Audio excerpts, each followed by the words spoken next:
میں ایک آزاد انسان ہوں، میں نہیں کبھی کسی کے سامنے جھکا۔ اور دوسری چیز کہ قرآن کی آیت ہے کہ جب ایک انسان ایمان لے آتا ہے اللہ اس کے خوف دور کر دیتا ہے، خوف کے بت کو توڑ دیتا ہے۔ 70 سال کا ہونے والا ہوں، آج تک میں کسی بڑے انسان کو یا اس انسان کو جس نے کوئی بڑا کام کیا ہو، میں کبھی اس انسان کو نہیں ملا جس نے اپنے خوف کے اوپر قابو نہ پایا ہو۔ کبھی بزدل آدمی لیڈر نہیں بن سکتا۔ 20 سال میں نے انٹرنیشنل کرکٹ کھیلی، کبھی ایک بزدل بیٹسمین بڑا بیٹسمین نہیں بنا، کبھی ایک بزدل بولر یعنی جو مار کھانے سے ڈرتا تھا، ہارنے سے ڈرتا تھا، وہ کبھی اوپر نہیں گیا۔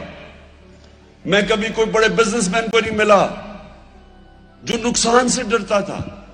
جو بھی لوگ اوپر گئے انہوں نے کہیں نہ کہیں جا کے اپنے خوف کے اوپر قابو پایا، اور اس لیے اللہ نے قرآن میں انسان کو آزاد کرنے کے لیے 3 جو انسان کے سب سے بڑے خوف ہیں، مرنے کا، ذلیل ہونے کا اور رزق جانے کا، یہ تینوں انسان کو غلام بنا دیتے ہیں۔ جو میں بار بار مثال دیتا ہوں کہ کوفہ کے لوگوں کو پوری طرح علم تھا کہ حضرت امام حسین رائے حق پہ تھے، لیکن یزید کے خوف کی وجہ سے، اس کے ظلم کے خوف کی وجہ سے انہوں نے مسلمانوں کی تاریخ کا سب سے بڑی ٹریجڈی ہونے دی، سب سے بڑا سانحہ ہونے دیا، صرف اس لیے کہ وہ ڈر گئے۔